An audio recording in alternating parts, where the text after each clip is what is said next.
Olá, seja bem-vindo ao Alerj Debate. No programa de hoje vamos falar sobre a Comissão Estadual da Verdade.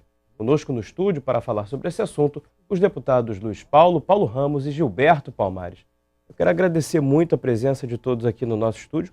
Os três são autores desse projeto de lei, que agora virou lei, essa Comissão da Verdade. Qual é o objetivo da comissão? Bom, primeiro somos quatro, né? Ainda temos, além do Palmares, do Ramos e eu, temos a deputada Graça Matos, que também é coautora. A Comissão da Verdade Estadual, ela objetiva, né, no estado do Rio de Janeiro, ser a base, né, de sustentação da Comissão da Verdade Nacional, porque é um trabalho muito grande. E o Rio de Janeiro, seguramente, foi um dos palcos mais pérfidos, mais duros, né, em que a ditadura torturou, matou e fez sumir muito daqueles que se rebelaram contra o próprio terrorismo da ditadura, o terrorismo de Estado. Agora fica a pergunta, o trabalho da Comissão Estadual vai se sobrepor ao trabalho da Comissão Nacional ou não corre esse risco? Eu acho que, como disse aqui o deputado Luiz Paulo, o trabalho da Comissão Estadual vai se somar ao trabalho da Comissão Nacional. Já há comissões estaduais funcionando em São Paulo, no Rio Grande do Sul, e representantes da própria Comissão Nacional da Verdade elogiaram iniciativas da Comissão da Verdade do Rio Grande do Sul. Então a gente vai somar. Quando se formou a Comissão Nacional da Verdade, houve muitas críticas, não à Comissão Nacional da Verdade, mas alegando que o número dos membros era pequeno, que o período que eles tinham para trabalhar de 2 anos era curto. Então só isso é revelador de que as comissões estaduais podem ajudar e podem ajudar muito. Eu lastimo que a nossa aqui tenha demorado a ser instalada, porque nós fomos a primeira Assembleia Legislativa do país em que se começou a discutir um projeto de lei para instituir a Comissão Estadual da Verdade. Aliás, a do Rio é uma das poucas que é instituída com força de lei para lhe dar autonomia, mas demorou muito na tramitação, depois demorou a ser sancionado.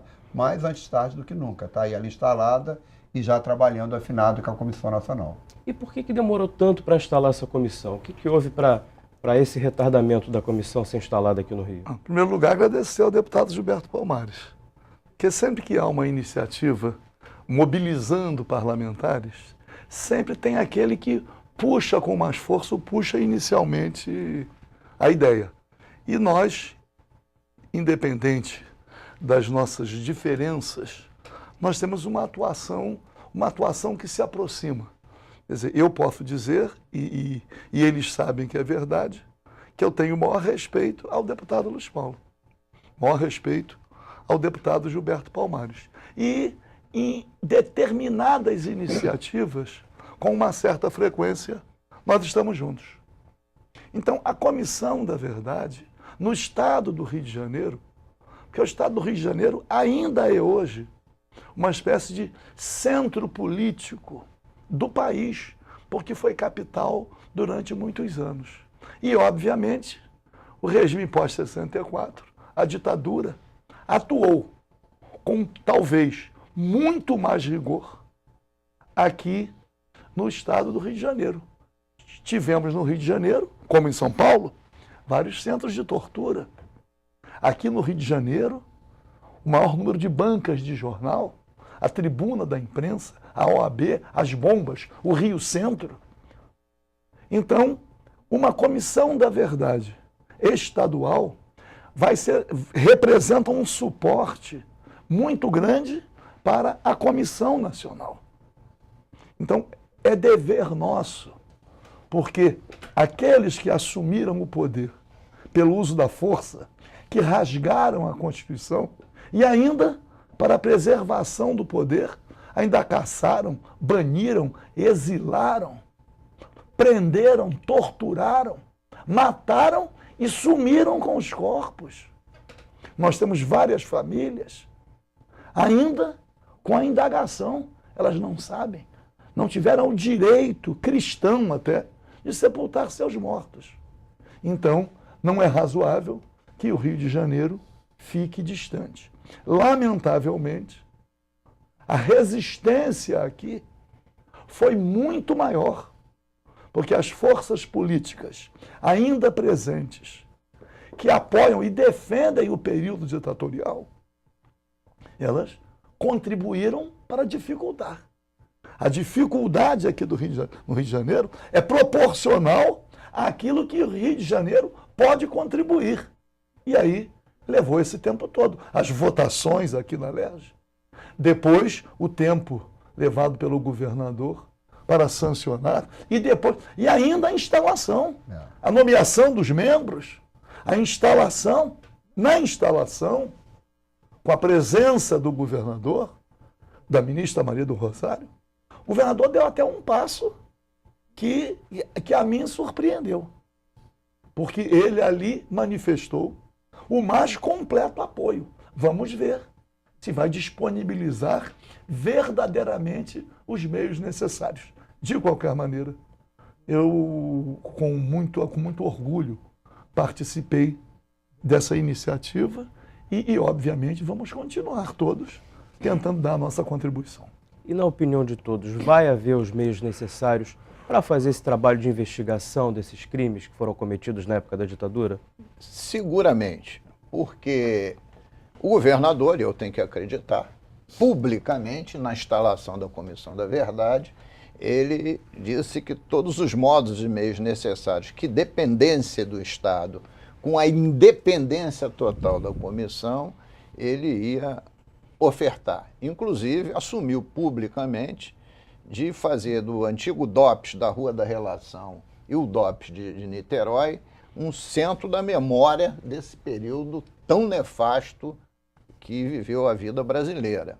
O Poder Legislativo também vai apoiar. Tá? Muitas oitivas vão ser aqui, até para que o serviço de taquigrafia possa dar o suporte e até a nossa TV Alerj. A OAB está botando todos os modos e meios necessários. Então, eu acho que não será por falta de suporte. Eu acho que vai funcionar.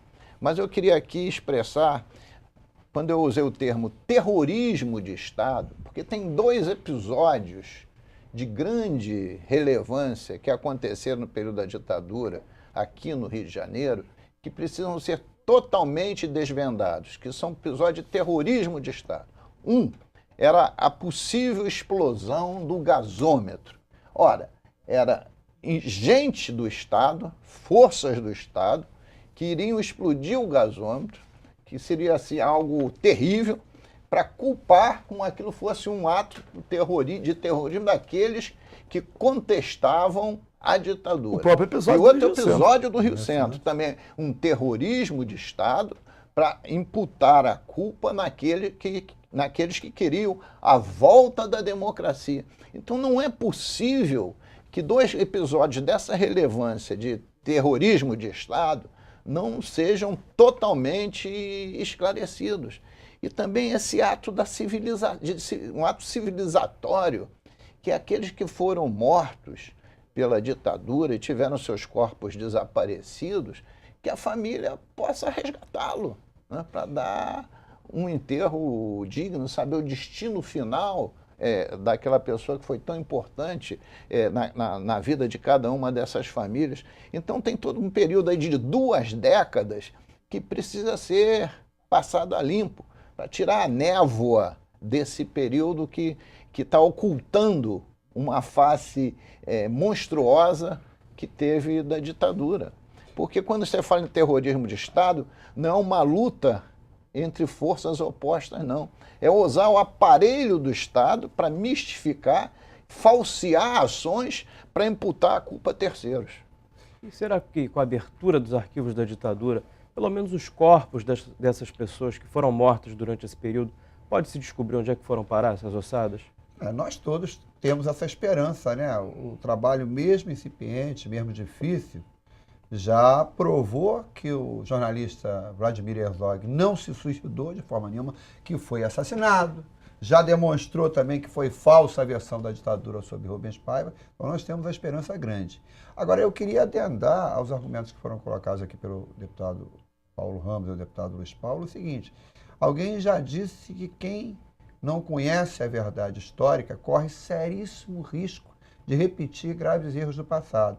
É preciso restabelecer a verdade histórica de um período enorme em que pessoas foram sequestradas, foram mortas, foram torturadas, que as suas famílias deixaram de ter o direito de viver, né?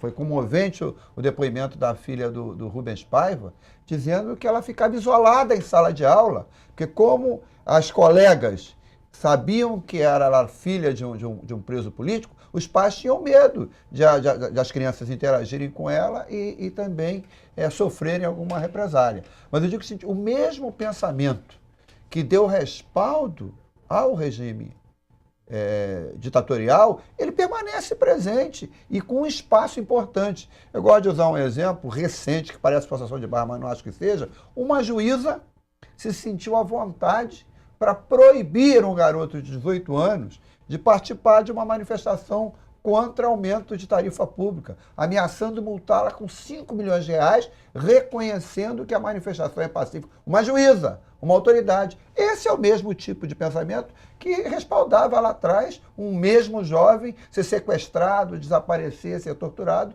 e as suas famílias estarem até hoje, como disse aqui o Paulo Ramos, sem poder... É que hoje a juíza só proíbe a manifestação. Mas na época da ditadura, além de proibida a manifestação, você ainda era preso, desaparecido, torturado. Quer dizer, hoje, né, a juíza demonstra que esse pensamento, né, ditatorial vem impregnando, inclusive, setores mesmo que isolados do poder judiciário. Imagina se nós ficarmos sem o conhecimento da verdade, talvez até, não só para expor aqueles que praticaram os atos e os mandantes, expor a execração pública, mas talvez também, no caso da tortura, para buscar a responsabilização. E, inclusive, para retirar esse peso que ainda paira sobre as Forças Armadas. Porque muitos não falam, ditadura militar, não. Ditadura, dirigida por militares, com o apoio de setores expressivos da sociedade civil também. Claro. Mas, e os militares que foram perseguidos, que também desapareceram, que também foram torturados? Esses não podem continuar criminalizados. São eles que têm que ser enaltecidos. Que a mentalidade de defesa da ditadura ainda prevalece no seio das Forças Armadas.